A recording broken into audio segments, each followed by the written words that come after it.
Please, somebody cleanse that. Somebody cleanse that. Please, somebody cleanse that. Somebody cleanse that. Please, somebody cleanse that. Somebody cleanse that. Oh my God, dude! Did you just? Dude, did you just? Damn, baby, you gonna? Did you just really? This man. Oh my God, dude! Did you just?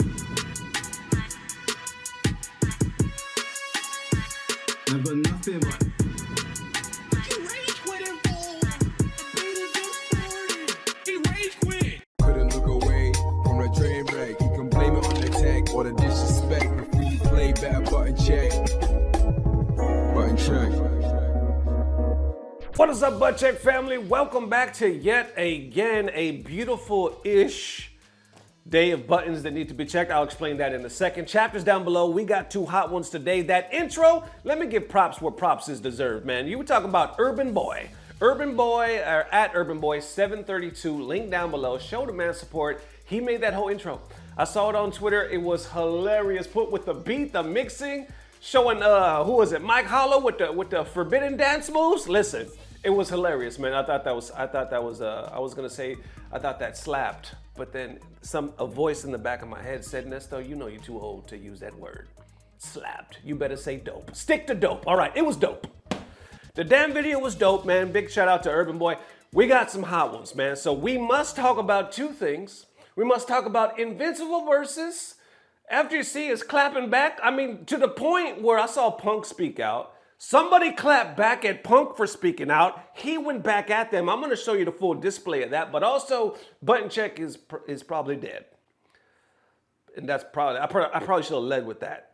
This probably, whole video should have been about Button Check being dead. But we'll talk about that secondly. Anyway, let's get this. So Invincible versus the rage quitting epidemic slash, I hope, American FGC dies. Yeah, somehow that's all related. So I noticed Brian Neff, he literally just posted this video. Link down below for the full thing. Here's like 20 seconds. Check this out. One of the goats of the FGC, typically one of the most positive people as well, leaving a clip of Invincible versus on his Twitter saying, I can't believe this shit. Let's check it out. Hey there. Nice combo loops, active tag. Oh my God, did this piece of shit just... With the title card and everything, did this piece of shit just rage quit? Based on your lack of training and discipline, get good, take the L, and give me my points. And yes, it's true. The rage quit problem is an epidemic in the Invincible versus beta. The amount of rage quitting in this beta has reached critical levels, the likes that the FGC has never known before. Invincible versus is by far the worst fighting game to ever come out, and it's not even close. I wasn't gonna make a video about it until I recently saw this Reddit thread where apparently I also said the same thing. I said I was talking how trash this game was. Apparently I'm also a paid 2x KO shill because I like the game. I don't fucking know, man. I actually like Invincible versus, but I did say, to be fair, that this is the scrubbiest game I've played since Min Impact. And there's two reasons for this, right? One is I don't think I've ever been as tilted at a fighting game in my life. You know, I was grinding for top 20 on the leaderboard. The reason being is if you get top 20, you actually get into the credits of the game. I've never been in the credits before. That's really cool. And so while I was doing well and I was winning, I kept running into like really shitty connections. There's this like glitch where if you win a set 2-1, you actually lose points and the opponent gains points. Even, I don't know, man, it's just weird. And I was like running into rage quitters. Like, bro, just look how tight I got. I couldn't believe it, man. Yeah, how you like this? Please don't rage quit, bro. Oh, fuck no! The one that he just showed, the Punk tweet, the reason why I showed the whole clip of these is because usually when I make a story, I say, has anybody else already talked about this? And if they did they use the same angle? Like, I don't want to just repeat myself, unless it's like something absolutely huge that we're all talking about, right? I want to see if I can get more of the story or if they can, you know, use something I wasn't looking at, just so I can get the whole picture. Well, I noticed Diaphone used that tweet from Punk, And I had that, and I was like, okay, well, what else happened? Well, somebody actually responded to Punk right underneath saying, American FGC is the fucking worst. I hope this entire scene dies. Damn. So off of Punk posting that tweet, talking about Invincible versus is far the worst fighting game ever to come out, this guy is saying this. He's saying Americans are the worst, or the FGC is over here anyway, and the entire scene needs to die. All you guys do is complain about everything. If you don't like it, move on, but you guys want games to fucking die. Disgusting. Yo, that was posted a couple days ago. This has about 397 likes. That means there's almost 400 people out there that agree that American FGC needs to die. Now, people underneath it responding to him saying this tweet is kinda you complaining, and you're right, this shitty game should just die in obscurity. He says, yeah, shut the fuck up. And nobody said they want the game to die, you whack ass bitch. So obviously you have people disagreeing with him in the retweets, or I should say in the replies. Punk actually sees that, and he says, stop being a little bitch. All the time motherfuckers call you a shill when they like something, and it's a problem when motherfuckers give a real opinion because it's negative. Choose something, you idiot. And this one has almost over 1.2 thousand likes. Punk is saying, like, stop being a bitch. When we like something, you call us a shill, and when we don't, you just say all we do is complain. He responds saying, bro, no one gives a fuck about you having negative comments. It's how you fucking say it. Jesus, no one is telling you to fucking chill, but damn, you fucking an asshole. Tell me what did they do wrong, or tell them what they did wrong, and then hope they can improve. You're condemning them. And that's fucked up. That has about 90 likes. But other people are like, how about a third option where you give a real opinion instead of this is the best / worst thing ever. Huge fan, bro, but saying something is the worst fighting game ever is hardly an opinion, LOL. More like clickbait, but hardly an opinion, my guy. So there you go. You got two sides, people agreeing and disagreeing, but other people saying facts. These always crying and bitching when got an opinion on something. The shit is trash. Point blank, period. Damn, how you feeling about that? The shit is trash. Point blank, period. But it was funny though, that remark that Punk made when he said, well, if we like it, then you're gonna call us shills. Because there's almost an example, like immediately after, I see Dododoya post this saying, another reminder that fighting games will never be casual friendly. Change a million things about the genre, some for the better, but humans hate losing. The only sure way to make fighting games grow with casuals is to make it so cool that they want to push through the pain. Max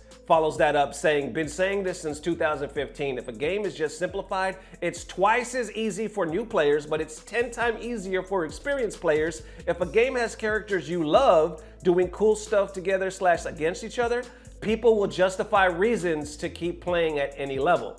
So Max says that, you know, Punk said that, and then I noticed this comment saying, Maximilian dude is just pretending to be super into it because his buddy made the game, LOL.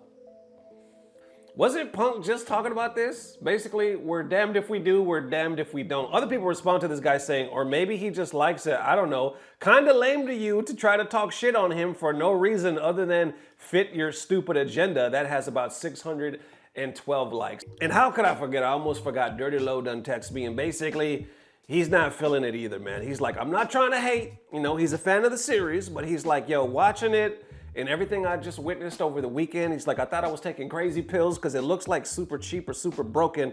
I just wasn't digging what I was seeing. So we'll see what happens, man. I said in previous episodes, like, I'm a big fan of the series. I'm rooting for the game.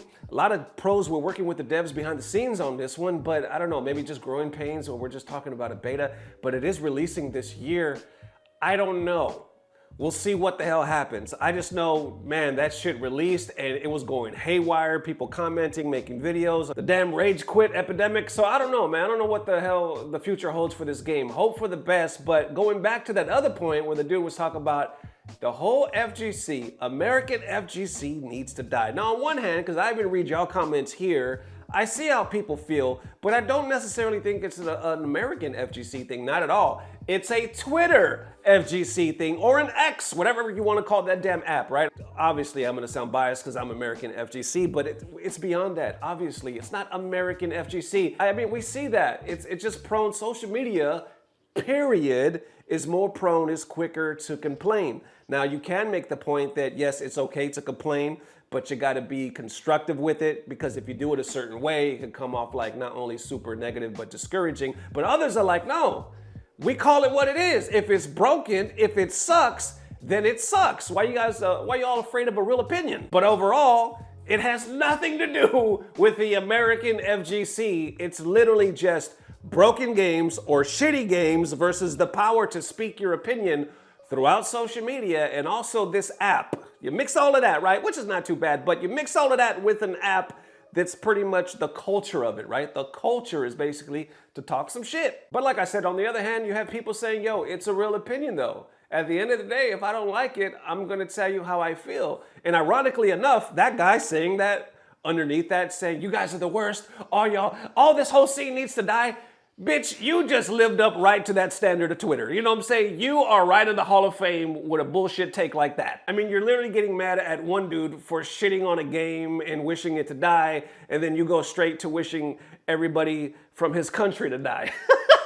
You know what I'm saying? Everybody from that FGC, y'all need to just burn in hell. You know what I'm saying? Like, come on, man, make it make sense. Either way, Invincible versus how we feeling, let me know. And all right, next up, last but definitely not least, button check is dead. Buttons that need to be checked. All right, so some of you may have noticed, or maybe not, this is not the normal camera that I used. You may notice it looks different. The fucking focus doesn't work half the time. The color, if I move like this or something like that, it gets like really bright. The lens doesn't know how to pick me up. It's not my camera. All right, it's not my camera. This shit is wonkers. All right, did I mean wonkers or bonkers? Either way, it doesn't work. It's doing it today because I have to, because my camera broke. It literally just broke. And here's the shitty thing, I'm gonna be real with y'all. I've been using that camera ever since I went full-time button check, which is about 2.5 years, a little over 2.5 years. I got it shortly after as a gift to myself because I wanted to upgrade to go to 4K quality if I wanted to on some episodes, right? It's been beautiful. It broke. It was the Canon R50. Anyway, now it's the Canon R0 because the shit doesn't work and your boy doesn't have a warranty on it or anything like that. It's more like a private sell. And I'm asked out. I was able to borrow this camera, and if some of you think it's the same, like if you're like, oh, I didn't notice anything, then bless your heart, you know what I'm saying? Because I'm struggling with this one big time. Matter of fact, it's about to die on me again. So look, I only have this camera for like 2 weeks. It's borrowed. This is not my camera. The only other camera I have is a streaming camera. It's beautiful, but it's only for live streaming. It doesn't do the job I needed to for these type of button checks episodes. So silver lining, I'm probably gonna go live more. But here's the thing. My wife was like, why don't you do a GoFundMe and stuff? I was like, I just don't like the way that feels for this particular scenario. You know, so if anybody out there knows anything about cameras, you have a hookup, you're trying to sell one that's the Canon R50 or anything like that, y'all, here's my email. I'm gonna put it on the screen, and it's connected to this channel as well. The Ernesto Lopez Comedy 77 at gmail.com. Your boy's hurting, man. I probably won't be able to get another one for like a month if I hustle my ass off because all my funds are like tied up. We're trying to move and all this other stuff, right? There's a lot. This was the last thing that I needed. So I was like, how the hell am I supposed to work on episodes if I don't have the main thing that I need? Part of it is my fault. Or actually all of it is my fault. I have a backup laptop just in case this laptop goes down. I don't have a backup camera and I should have had that. I should have been invested in that, but now I'm learning the hard way. So anyway, long story short, I only have this camera for 2 weeks. Even though I like it, at least it's doing this, you know what I'm saying? Or even though I don't like it, at least it's doing this. And then I'm asked out. There was one point where I just used my phone when I first started, and that sucks ass. But either way, man, I even started putting in applications to my old job from like 3 years ago. I was like, if I gotta go back to the office to just make this money right quick, I will. You know, I've been put on the Amazon delivery wait list for like a year. My brother got in, but my ass didn't get in. I tried to do the DoorDash because I used to work 3 jobs at once, you know what I'm saying? But that wasn't working. So now I'm like, fuck it. If I gotta go back to an office job and stop doing button check full time, I will. Because I gotta get this camera. And that's why I say, we're dead. Because how do I do it? So if you notice in the next month or so that the quality is different or I sound different, please just bear with me because I'm working, y'all. Technical difficulties. We working, but guess what? That's the beautiful part of it. We are working towards it. So once again, my email is down there. Big up to everybody on the Patreon. I'm gonna start using that money. I've been using it every month for bills, but now I'm gonna just focus and use that for the camera fund. This camera is a little over $700. It's not anything crazy, but it works and it's beautiful. So anyway, that's what it is. Is button check really dead? Yes, I'm being dramatic. It's not really dead, but it's definitely hurting right now. Yeah, camera just died again. All right, let me see if I can get this focus. All right, listen, we're in the struggle bus, but we're here. Okay, so bear with me and please don't get irritated with me because you're gonna hear me bring this up all month in every other episode because I don't want somebody just to tune in being like, what the hell's up with button check? Why look like he recorded like he homeless? Listen, it's happening, but guess what? We're gonna work through it, baby. So either way, thank you guys for the massive love. I will see you soon, hopefully. And as always, I don't know what it is, but somehow, some way, we're gonna get a new camera and it's about to get better. Love y'all forever. Peace. Blah, blah, blah. Subscribe. So, what is the FGC hype cycle? This is not anything new. So, a new game gets announced, and right off the bat, no matter what it is, no matter what game it is, suddenly everyone's like, this looks incredible. This is my new main game. Goodbye, whatever I'm playing now. I quit. I've been waiting for this my whole life. You get your first playable demo. Or what's more likely, what happens now a lot of times, is you get your influencer session. So all your favorite YouTubers get invited out for that private session, that early access. Then you get spammed with 20, 30 videos saying, guys, I played this game and you have to trust me. It is amazing. So another 6 months later, now the game finally releases. This game that's been prophesized to be the industry changer for a year straight gets released, and those first 2 weeks is crazy. There's a content rush. Everybody is putting out as much content as they can. Everyone is rushing to become the face of the game, or they want to be the commentator. They want to get that Evo job. It's wild for 2 weeks, and then suddenly, out of nowhere, for no reason, it's over. What's that saying? Not with a bang, but with a whisper. I think that's it. So everyone goes back to what they're doing before, or they go play Final Fantasy XIV, and then suddenly a new game is announced and repeat it all over again.